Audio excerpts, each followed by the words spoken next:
Hai semua, Assalamualaikum. Untuk kali ni Hans nak review sebuah filem Korea di mana kutipan filem Korea ni telah beat satu lagi filem Korea yang box office pada tahun ini, iaitu filem Peninsula. Kalau korang kaki wayang atau kalau korang minat filem Korea, mesti korang tahu tajuk filem ni, iaitu Deliver Us from Evil.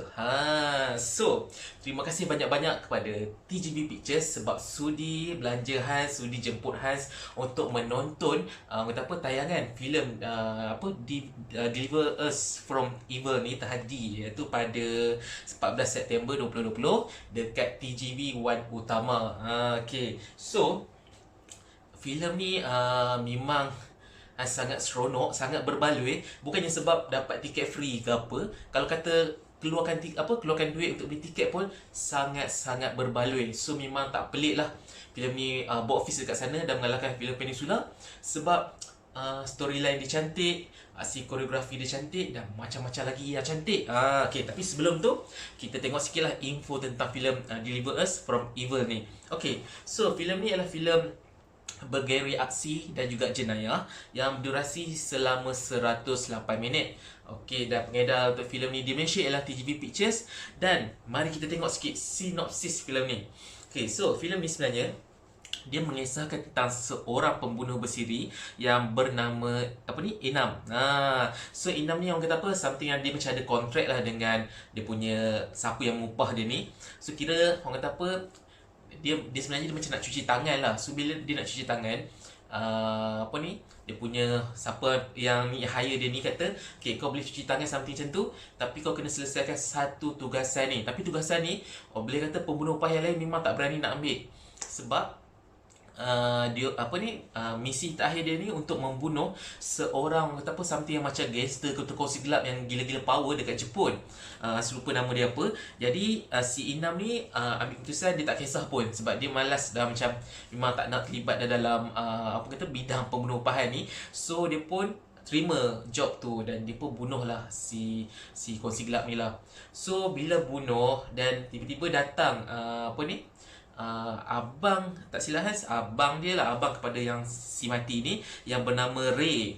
Ray datang dan bila dia tengok adik dia atau abang dia ni, Hans lupa dia ni adik ke abang. Bila dia tengok si mayat yang adik-adik dia ni mati, so dia memang tak puas hati lah, tercabar lah kan, sebab korang ialah diorang ialah kongsi gelap yang memang power gila, tak ada siapa berani usik, dan tiba-tiba mati macam tu je, mati teruk pula tu, bukannya mati yang macam biasa ni. So dia pun mencari si Inam ni. So bila nak cari Inam ni tak jumpa, dia akan cari kontak yang dekat lah dan dia akan bunuh dengan sangat kejam.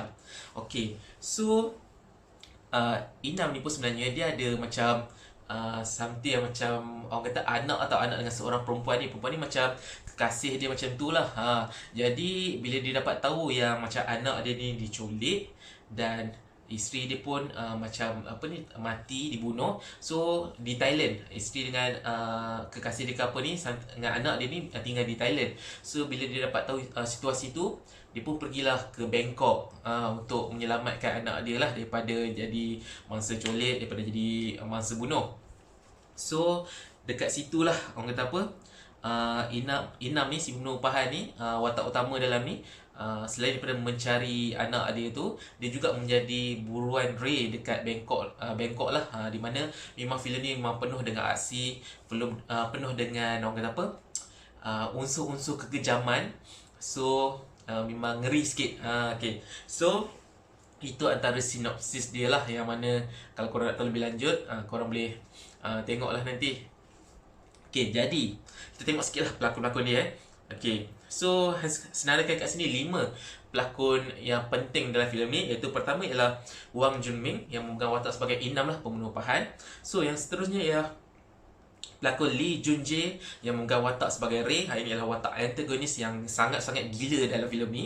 Dan seterusnya ialah watak pelakon Park Juk-min yang memegang watak sebagai Yui. Dia ni memang kelakar gila watak dia dalam ni sebab dia ni watak dia dalam ni sebagai seorang maknyah. So memang dia mencerikan keadaan dalam filem ni lah. Dan seterusnya ialah pelakon Choi Hee-seo yang memegang watak sebagai Yong Jo, iaitu isteri kepada watak Inam. Dan yang terakhir sekali ialah pelakon So Yi Pak, pelakon adik kecil ni. Hans lupa nama dia, tapi dia ni kira watak dia anak lah kepada Inam dan juga Yung Jo. Okay, so apa yang membuatkan Hans sangat suka tentang filem Deliver Us From Evil ni ialah, pertama ialah filem ini adalah sebuah filem aksi yang bagi Hans sangat cemerlang. Cemerlang tu bukan apalah, macam memanglah filem aksi kan. Bila filem aksi dah nama pun filem, dan filem ni pun motif dia nak bagi hiburan. Jadi memang aksi dia sangat berlebih-lebihan jugalah dalam certain babak. Kita boleh boleh ibaratkan filem ni ibarat macam John Wick version Korea. Cuma taklah orang kata apa, macam seteruk John Wick. Maksud seteruk kat sini macam John Wick tu memang kau hantar 3 juta orang pun serang dia pun dia tak mati. Macam filem ni dia adalah scene-scene yang ala-ala macam John Wick sikit, yang macam ramai gila ni yang menembak kau semua ni tapi tak kena. Kalau betul sebenarnya dah mati dah. Tapi nama pun filem dan nama pun filem aksi. So itulah antara orang kata apa, dia punya hiburan, dia punya entertainment untuk siapa yang minat filem aksi. So kalau korang memang suka filem aksi, Hans confirm korang akan suka gila babak-babak aksi dalam filem ni. Memang seronok. So, selain pada babak aksi yang cemerlang tu, ia sebenarnya dibantu oleh orang kata apa ni, koreografer aksi dia. Koreografer aksi dia dengan orang kata apa, permainan kamera tu memang korang akan enjoy gila, akan suka gila. Tambah-tambah bila ia menyebabkan babak-babak yang sangat ngeri. Dalam filem ni memang banyak babak-babak yang buatkan Hans cemas lah. Sebab Hans sejenis orang yang macam, kalau filem hantu, Hans macam okey lagi. Tapi kalau filem macam melibatkan darah atau melibatkan benda yang macam kau nak potong telinga, kau nak potong jari dan dia tunjuk atau benda tu, walaupun tak semua, Hans rasa mungkin ada potongan kot. Tapi Hans rasa sebenarnya ada sisi yang lebih, orang kata apa, lebih menakutkan daripada tu. Dan benda tu memang sampai, memang ngeri lah bila tengok. Hans pun macam, ya Allah, apa orang kata, risaunya bila tengok dia nak potong tangan, nak tarik nak potong telinga, cucuk kat leher semua, hanya dengan memakai something, alat yang tajam tau.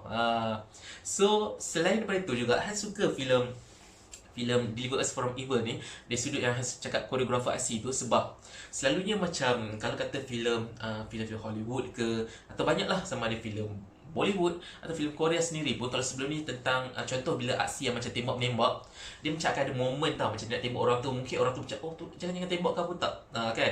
Dia selalu macam tu. Tetapi di dalam filem ni dia memang bagi je, dia dah tak ada nak fikir, dia tak nak dengar alasan orang tu ke apa, tembak macam tu je. So benda tu macam dia bagi kepuasan lah. Dia macam agak realistik juga. Sebab kalau betul kan, kau jumpa musuh, kau tak adanya nak dengar dia cakap ke apa, nak dengar penjelasan dia ke, tak ada. Memang kau tembak terus je untuk keselamatan kau. Dan itu yang membuatkan aksi dalam filem ni dia sangat cantik tau. Dia susun naik. Dia memang filem aksi yang sangat menghiburkan lah. Okay, so seterusnya, sinematografi dia pun sangat cantik. Kalau tengok kat situ, filem ni dia macam memaparkan tiga negara lah, Korea Selatan, Jepun dan Bangkok. Mostly dekat Bangkok lah, dan Jepun sikit saja. Tapi kalau kita tengok suasana dekat Bangkok tu, kita nampak tau macam bila dia nak tunjukkan nak tunjukkan dekat penonton ni something yang macam, ini adalah dunia pemerdagangan kanak-kanak. Ini adalah dunia maknyah pelacur semua. Ini adalah tempat orang-orang yang kebanyakan hidup berniaga. So benda tu kita nampak tau. Dia pandai lah. Dia punya sinematografi dia tu memang berjaya menunjukkan apa yang dia nak sampaikan kepada penonton tentang kehidupan rakyat sebegini, rakyat mewah, yang gangster semua. So benda tu memang sampai gila. So memang sangat-sangat best. Dan seterusnya ialah lakonan dia. Ya Allah, lakonan di dalam filem ni, pelakon-pelakon ni memang memberikan, orang kata, berjiwa, raga, roh tu memang sampai. Okay, contoh macam watak Inam ni. Watak Inam ni, dia sebagai seorang pembunuh upahan. Bila pembunuh upahan ni, dia ditunjukkan tau gambaran macam mana. Biasalah pembunuh upahan, kau bunuh orang semua, mana kau boleh ada rasa kesian? Takkan nama pembunuh upahan. Kalau kau nak bunuh orang, macam mana kalau kau kesian, macam mana kau nak bunuh orang? So watak Inam ni ditunjukkan macam mana, orang kata apa, hati dia tu dingin lah, hati kering apa semua. Tapi bila mana dia dipertemukan dengan anak dia, yang mana anak dia tak tahu kata itu bapak dia, hanya dia je tahu itu anak dia. Dan macam mana, orang kata apa, pelakon ni, Wan Juming ni, yang membawa watak Inam ni, dia menukar emosi lakonan gerak tubuh dia tu untuk menunjukkan bahawa penyesalan dia sebelum ni memilih kerjaya sebagai pembunuh upahan, sehingga dia mengabaikan anak dia. Dia mengabaikan anak dia pun bukannya saja sebab terpaksa, sebab kerjaya dia sebagai pembunuh upahan yang sangat berisiko tinggi menyebabkan dia perlu berpisah dengan keluarga, perlu menunjukkan yang sebenarnya dia tak ada family, padahal sebenarnya dia ada. So permainan emosi kat itu, macam mana rasa serba salah dia, macam mana rasa kasih sayang dia nak lontarkan dengan dalam masa yang dia ada tak berapa lama tu. So benda tu memang best, memang sampai. Dan seterusnya, watak satu lagi, watak yang anak dia tu, yang apa nama pelakon ni, Sohee Park. Sohee Park kan, pelakon cilik ni, ya Allah, dialog dia tak banyak tau, tapi hebatnya budak ni. Bagaimana dia gambarkan rasa trauma dia tu, rasa emosi dia tu, daripada seorang yang macam ceria. Ialah budak-budak kan, dia salah dengan mak dia, suka magic mak dia buat, happy go lucky, dan tiba-tiba dia diculik. Dan kita boleh rasa tau macam mana penderitaan dia. Dia terkejut, dia takut, dia rasa dia keserangan. Daripada kau tempat apa hidup sama mak kau, macam rumah semua suasana ceria semua, dan kau kena hidup berpindah randah. Mula kau masuk dalam sel dengan budak-budak yang diculik juga. Lepas kau duduk secara kot serangan dengan orang yang kau tak kenal, yang sangat menakutkan kau. So benda tu kita nampak tau, macam Han sendiri sangat rasa dia punya trauma, dia punya fobia, dia punya ketakutan dia tu. So sedih pun sedih, kita rasalah. So nampaklah benda kat sini tau, macam betapa emosi kanak-kanak ni terganggu, ketakutan. So cantik, sangat cantik lakonan dia. So dan seterusnya, okay, lakonan pelakon antagonis ni, iaitu watak Ray yang dilakukan oleh Lee Jun Jae ni, ini memang tak boleh nafikan lagi lah, memang kejam gila. Kejam, yang sangat-sangat kejam, yang memang betul-betul hati kering. Memang kita nampak lah dia ni memang memang gangster. Memang ini gangster, bukan main-main lah. Ini bukan gangster kayak gangster, ini memang betul-betul gangster kau punya. So yang seterusnya, watak apa ni, watak maknya tu, yang watak Yui lakonan Pak Juming ni pun, ini adalah satu watak yang bagi Hans, dia bukan sekadar menceriakan tau, tapi dia ada something yang di dalam watak ni, apa yang berlaku terhadap dia yang membuatkan dia jadi macam tu. Okay, so nanti Hans akan ulas lebih lagi. Okay, jadi selain daripada itu, okay, ini kita nak pergi kepada story dia. Okay, apa yang suka di dalam filem Deliver Us From Evil ni, sebenarnya dia memang ialah sebuah filem aksi, tetapi di sebalik filem aksi tu, penceritaan dia tu menarik. Bagaimana dia menunjukkan setiap watak-watak ni, sama ada watak ni baik ke, watak ni jahat ke, setiap perkara yang berlaku tu ada penyebab dia. Okay. So macam watak utama ni, sebab Inam ni dia pembunuh upahan. So bagaimana dia terpaksa memilih antara kerjaya dia, antara kekasih dia itu dengan anak dia, ataupun macam mana, apa yang dia perlu pilih. Dia nakkan kebebasan, benda-benda tu yang bermain kat situ. So kita nampak lah, sangat-sangat seronok bila dia memberi fokus kepada hubungan antara bapa dan anak, yang mana macam mana bapa ni nak tebus rasa bersalah dia kerana tak dapat bersama dengan anak dia yang sudah mungkin berumur 6 tahun ke macam tu, saya lupa, tapi budak tu dah macam sekolah rendah ke tadika ke something. So itu adalah satu perkara yang menarik. Dan lebih menarik tentang watak maknya tu, tentang watak Yui tu, yang bagaimana tiba-tiba dia reveal yang dia cakap dia pun ada seorang anak, dan dia teringin sangat nak jumpa anak dia. Anak dia di Korea lah, dan dia yang datang ke Bangkok untuk bekerja sebagai seorang something yang mungkin call girl ke apa benda kan. Tapi dia bercakap, dia kata dia teringin sangat nak jumpa anak dia, tapi macam mana dia nak jumpa bila keadaan dia macam ni. Yelah, contoh, kalau kau pergi jumpa anak kau, tapi kau jadi maknya, so anak kau mestilah akan ada something skeptical dengan kau ke, akan rasa malu ke, atau macam ni bapak ke mak ke apa kan. So benda tu menarik, salah satu benda yang menarik. Dan watak antagonis ni pun menarik juga, bila dia berkata bahawa dia bercerita bagaimana dulu kehidupan dia dan abang atau adik dia yang mati dibunuh oleh si Inam ni. Bagaimana dia orang waktu kecil dulu sentiasa dipukul, sentiasa dihina ke apa, bapak dia orang sendiri yang buat dia orang, yang train dia orang macam tu. Macam ibarat dia orang tak ada kasih sayang. So sebab itu bonding antara si watak Ray dengan adik atau abang dia ni sangat dekat. Walaupun dia orang ni jahat, tapi dia menunjukkan bahawa kejahatan itu sebenarnya lahir daripada keluarga sendiri. Maksudnya keluarga dia yang bermasalah, cara didikan bapak dia yang tak kena. Benda tu efek pada psikologi dua beradik ni yang membuatkan mereka menjadi sebagai seorang manusia yang tak ada orang kata apa, hati dan perasaan tau. Dia hanya sayang dia orang dua je, tapi dia orang tak kisah pun nyawa orang lain semua. So semua sebab bagaimana cara pembesaran dia orang tu lah, sampai membentuk dia orang menjadi sebegitu jahat yang macam tu.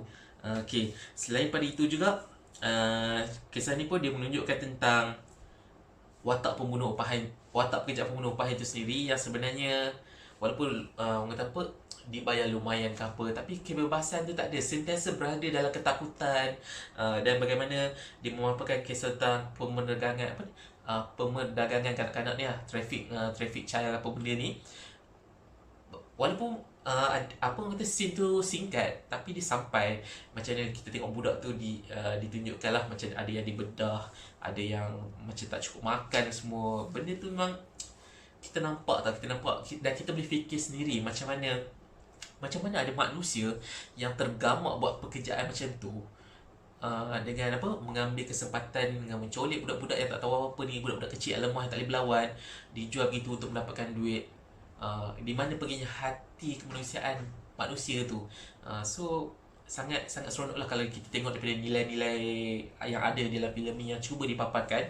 Okay, jadi rasanya setakat itu saja yang Hans boleh bagi tahu, di mana Hans memang enjoy, Hans memang suka sebab storyline dia pun cantik, menarik, nilai-nilai murni dia ada, lakonan hebat, yang penting aksi dia memang wow gila, memang cantik, memang menakutkan pun, menggerikan pun ada. So daripada 10, skala 10, untuk penilaian Hans secara peribadi, Hans enjoy dan Hans memberikan filem ini sebanyak 7/10. Sangat-sangat menarik lah, sangat berbaloi untuk korang tonton filem ni dekat panggung wayang. Lama tak tengok filem yang best kat pawagam. So ini antara filem yang memang berbaloi lah untuk korang tengok. Dan Hans nak ucapkan terima kasih sekali lagi kepada pihak TGV Pictures sebab sudi bagi Hans, menjemput Hans untuk menonton filem ini, filem yang sangat best. Dan terima kasih juga kepada rakan-rakan media yang lain. Terima kasih juga kepada semua yang sudi tonton review-review Hans sebelum ni dan review yang sekarang ni, sudi like, sudi komen, sudi share. Dan Hans harap korang sentiasa support video-video review Hans ni, dan sudi-sudilah subscribe kan channel yang baru buat ni. Biasalah kita apa ni, bila tengok subscribe tinggi ke apa, banyak komen view ke, dia jadi semangat dah sikit kan. So kita jumpa lagi dalam review video yang akan datang. Korang rasa korang nak Hans review film apa, korang boleh bagi tahulah. Kalau kata mana tahu, kalau Hans nampak korang macam nak Hans review film ni banyak-banyak, dia jadi semangat sikit nak tengok. So Hans akan review ni insyaAllah. Okay, jadi dah lama dah ni, berapa minit dah ni. Okay, so kita jumpa lagi dalam review yang akan datang. Terima kasih banyak-banyak lagi sekali. Salah silap harap dimaafkan. Ini hanyalah pandangan peribadi. Kalau korang tengok, korang suka, Alhamdulillah. Kalau korang tengok mungkin bukan minat korang, Hans tak boleh nak buat apa sebab cita rasa masing-masing berbeza. So okay, jumpa lagi. Assalamualaikum. Bye.